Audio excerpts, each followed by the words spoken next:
3 true creepy forest encounters.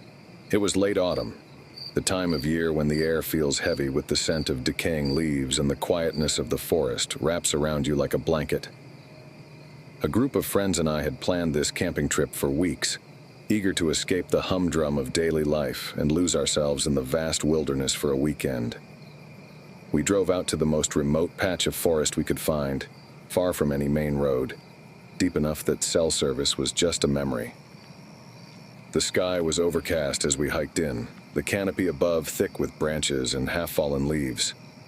The further we walked, the darker it felt, like the forest itself was swallowing up the sunlight. By the time we set up camp and built a fire, the sun had almost disappeared entirely, casting long shadows across the ground. I don't know why, but an eerie feeling had been creeping over me ever since we entered the forest. It was as if we weren't entirely alone, though I shrugged it off, blaming the unsettling atmosphere on the fading daylight. We all tried to ignore that creeping sensation, laughing and sharing stories around the fire to lighten the mood. As the night wore on, one by one, my friends drifted off to their tents until I was the last one left awake. I stared into the dying embers, feeling the warmth of the fire start to wane. That's when I heard it, a faint, rhythmic whistling coming from somewhere deep in the woods. It was so soft that at first I thought I might be imagining it, but as I strained to listen, the whistling grew louder, more distinct, like someone was slowly walking toward our camp, whistling a tune that seemed just slightly off, like a melody with 1 or 2 notes that didn't belong. I tried waking up one of my friends, shaking him gently, but he was out cold, lost in a deep sleep that seemed unnatural. As the whistling grew closer, my heart raced. It wasn't just the sound itself that was disturbing, it was the unnatural quality of it. The melody was eerie, yes, but it was also strangely hollow, like it lacked the warmth and vibrance of a real person's whistle. Suddenly, the whistling stopped, and a heavy silence settled over the camp. I held my breath, listening, feeling a shiver run down my spine. I scanned the darkness beyond the firelight, barely able to make out the shapes of the trees. And then I saw it. A figure standing just beyond the edge of the clearing. Tall and unnaturally thin, its head cocked at an unnatural angle, watching us. The figure was shadowed, half hidden by the trees, but even from a distance I could tell something was horribly wrong. It was too tall, its limbs too long, its stance too still. It almost looked like a person, but not quite. I couldn't see any details, only the vague outline of a face that seemed to lack all expression, as if it were a mask. The figure didn't move. It just stood there, swaying ever so slightly, almost as if it were mimicking the motion of the trees in the wind. My heart pounded in my chest, and every instinct screamed at me to run, but I couldn't move. I was paralyzed, staring at this thing as it watched me, its empty face locked onto me with a hollow, unreadable gaze. Then, it started whistling again. The same haunting tune, slow and deliberate, as if it was beckoning me closer. Each note hung in the air, chillingly clear, echoing through the forest like a warning. But the tune was different this time. I felt it resonate inside me, creeping into my mind, filling me with a sense of dread that was almost physical. Finally, I tore my gaze away and backed into my tent, closing it up as quietly as possible. I lay there, heart pounding, waiting for the whistling to fade. But it didn't. It continued all night, stopping and starting in intervals, sometimes close, sometimes further away, always just on the edge of our camp. It felt like a taunt, as if the figure was circling us, making sure we knew it was still there. At some point in the early hours, just as the sky began to lighten, the whistling finally stopped. I must have dozed off because when I woke up, the sun was shining, and my friends were awake, moving around camp as if nothing had happened.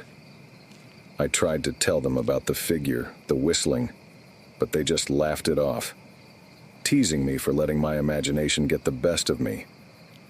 But I knew what I'd seen. I knew what I'd heard. And as we packed up and hiked back to the car, I couldn't shake the feeling that we were being watched. Thanks for watching till the end. Like and subscribe for more videos like this one. There's a certain peace that comes with solo hiking, a feeling of freedom and tranquility that's hard to find anywhere else. I'd been looking forward to my trip for months, eager to explore a remote forest I'd only read about. It was supposed to be a time to recharge, to disconnect from the chaos of daily life, and find solace in the quiet of nature. I set up camp by a small clearing as the sun began to set, feeling a contentment I hadn't felt in ages. The fire crackled as I relaxed, savoring the sounds of the forest and the sight of the stars overhead. But as the night wore on, an uneasiness crept in, a sense that I was no longer alone. I tried to brush it off, telling myself it was just my mind playing tricks in the silence. But then, as I glanced across the fire, I saw it. A tall figure, shrouded in shadow, stood just beyond the glow of the flames. I squinted, trying to make out its features, but all I could see was the outline. A long, thin body, too still to be natural. My heart pounded as I realized it was watching me, its head tilted in an unnatural way, almost as if it were curious. I reached for my flashlight, trying to illuminate it, but as soon as the light hit its form, it vanished. I blinked, disoriented, convinced that I must have imagined it. But when I turned off the flashlight, it reappeared, standing even closer now, right at the edge of the firelight. It was still so still that it didn't seem human. I stared, my breath caught in my throat, too afraid to move. And then, it raised its arm, pointing toward me with a long, thin finger. The movement was slow, deliberate, as if it were warning me. I didn't sleep that night. I sat by the fire, clutching my flashlight, my eyes fixed on the spot where the figure had stood.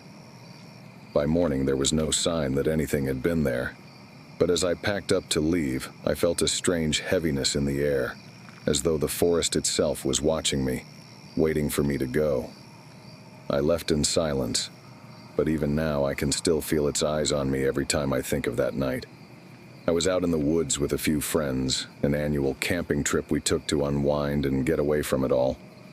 The forest was dense, untouched, the kind of place where you felt like the world had forgotten about you.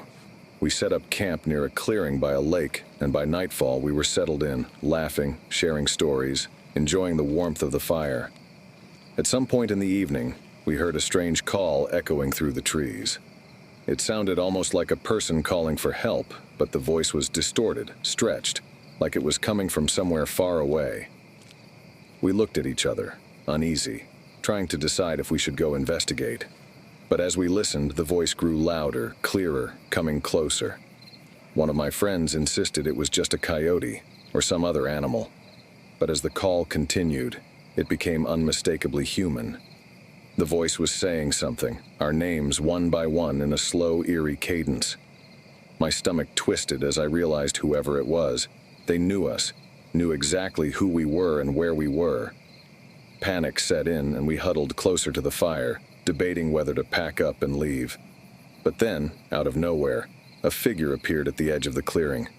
It was tall, with long limbs and a face that seemed almost stretched, like it was trying to imitate human features but didn't quite get it right. The figure called out again, its voice echoing through the trees, distorted, twisted, as though it was trying to lure us closer. My friends and I stared, frozen, too terrified to move. The figure took a step forward, its gaze fixed on us, its mouth moving as though whispering words we couldn't hear. We bolted, running back through the forest, not stopping until we reached the car. As we sped away, I looked back, half expecting to see it following us. But the figure was gone, lost in the shadows. To this day, I can still hear its voice in my mind, calling my name, luring me back to that forest, as though it's waiting for me to return.